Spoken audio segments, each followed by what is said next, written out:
Hello my dear students, you all are welcome to Priya Chauhan's diary. आज की English class में आपकी बुक इंग्लिश रीडर से chapter 4 the donkey and the dog को हम पढ़ेंगे। इस चैप्टर में बहुत ही मज़ेदार इंटरेस्टिंग एक स्टोरी दी गई है।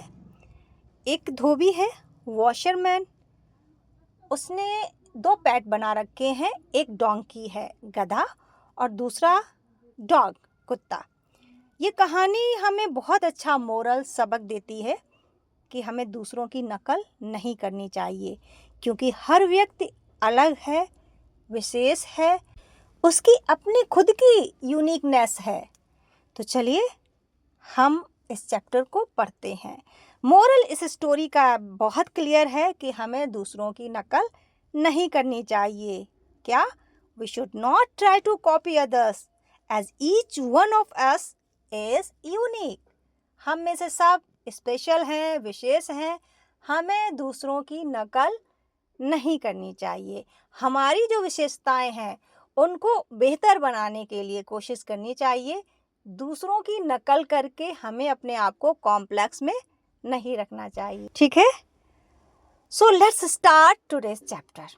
मैं आपको लाइन टू लाइन इस चैप्टर का जो मीनिंग है वो समझाऊंगी। आपको बहुत अच्छे से समझना है। उसके बाद पूरी स्टोरी को हिंदी में लिखकर मुझे दिखाना है। Okay? A washerman had a donkey and a dog. एक वॉशरमैन था। वॉशरमैन मीन्स धोबी था, जिसके पास एक डोंकी था, मतलब गधा था, और एक डॉग था, एक कुत्ता था। उसके दो पालतू जानवर थे और जिनसे वो हेल्प लेता था। बहुत ही स्पष्ट सी बात है। डोंकी क्या करता होगा? उसका बोझा ढोता होगा। और डॉग क्या करता होगा? उसके घर की रखवाली करता होगा। Every morning he used to go to the river to wash clothes. हर सुबह, एवरी मॉर्निंग, हर सुबह वो कपड़े धोने के लिए रिवर पर जाता था। रिवर मीन्स नदी पर जाता था। कहाँ जाता था? रिवर पर। कौन जाता था? वॉशरमैन। ओके, ध्यान रखना है एक एक बात को। The donkey carried the load of clothes. गधा कपड़ों का बोझा उठा कर ले जाता था।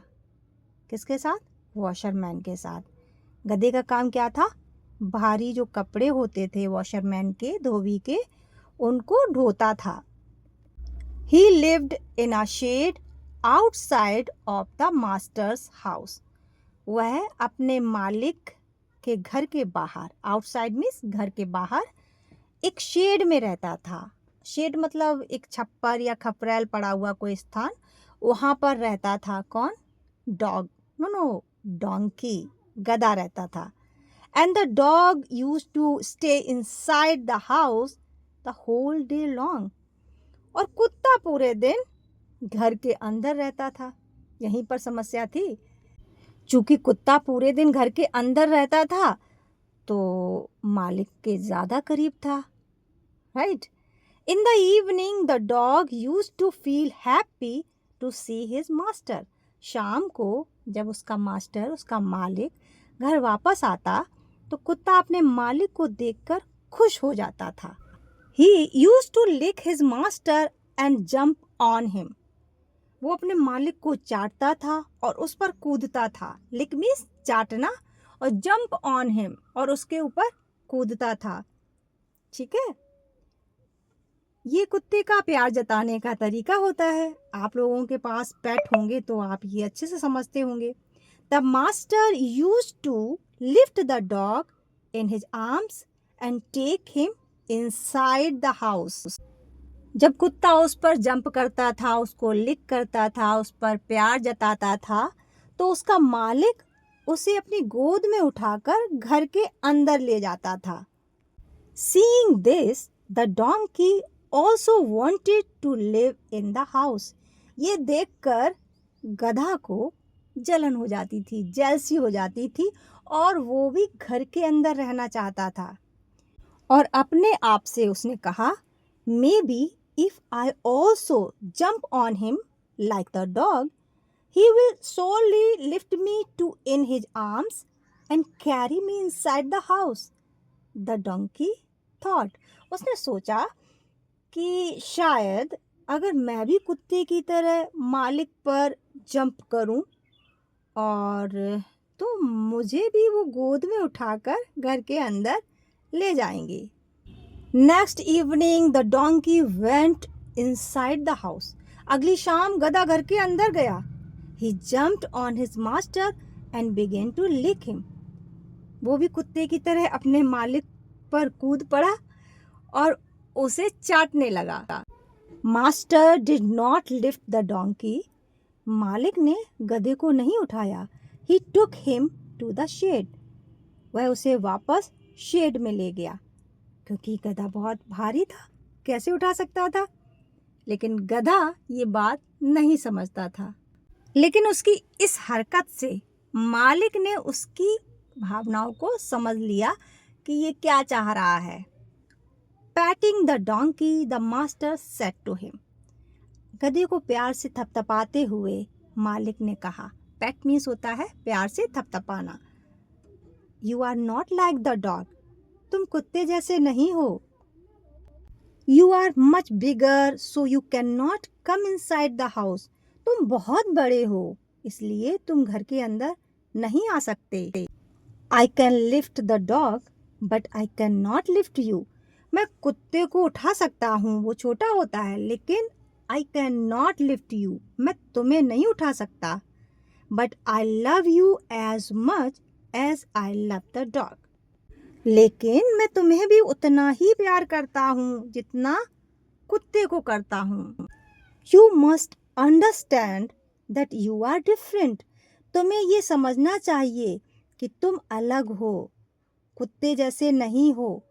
इस तरह से वॉशरमैन अपने गधे को समझाता है. और हमें भी एक बहुत अच्छा सबक मिलता है. क्या? We should not try to copy others as each one of us is unique. हमें दूसरों की नकल नहीं करनी चाहिए क्योंकि हम सभी अपनी तरह से विशेष हैं. हर व्यक्ति की अपनी अलग पहचान, अलग क्षमता और महत्व होता है. दूसरों की नकल करने के बजाय हमें अपनी खूबियों को पहचानना चाहिए.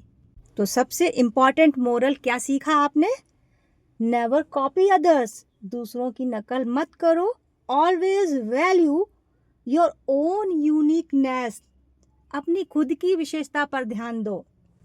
नीचे लिखा भी है, we should not try to copy others as each one of us is unique. इसको याद कर लेना. This is the moral of this chapter. इस चैप्टर से ये सबक मिलता है और ये थॉट के रूप में आपको प्रार्थना सभा में बोलना है. ठीक है, देखते हैं कल कौन बोलता है. वैसे तो ये बहुत ही सिंपल सा चैप्टर है. स्टोरी बहुत सिंपल है. ज़्यादा टफ वर्ड्स इसमें नहीं यूज़ किए गए हैं, लेकिन कुछ वर्ड्स आपकी बुक में दिए गए हैं जिनको आप रिवाइज कर लेना. याद ना हो तो लर्न कर लेना. पहला वर्ड है लोड, जिसका मीन्स भार होता है. शेड, शेड मीन्स छप्पर. लिक मीन्स चाटना. लिफ्ट मीन्स ऊपर उठाना. और पैट मीन्स थपथपाना. तो आज हमने ये चैप्टर कंप्लीट कर लिया है. आई होप आपको समझ में आया होगा. और यदि कोई कमी रह गई है तो बहुत सिंपल, एक बार वीडियो और देख लें. फिर भी ना समझ में आए तो क्लास में मुझसे पूछें. ये वीडियो आपके लिए यूज़फुल है तो please like, share and subscribe. मिलते हैं इसी तरह की शानदार नेक्स्ट क्लास में. Till then bye bye. Take care. Keep learning. Keep signing.